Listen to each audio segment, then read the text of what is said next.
Air India network और partner airlines की उड़ानों पर आगे जाने वाले अतिथि ट्रांसफर डेस्क पर संपर्क करें।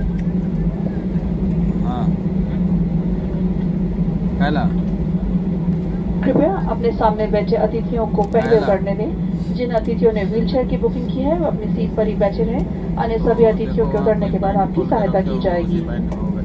कैप्टन अभिनव सिंह और इस विमान की क्रू की ओर से एयर इंडिया से यात्रा करने के लिए आप सभी का धन्यवाद। हम जल्द ही आपसे फिर मिलने की आशा करते हैं। नमस्कार, जय हिंद।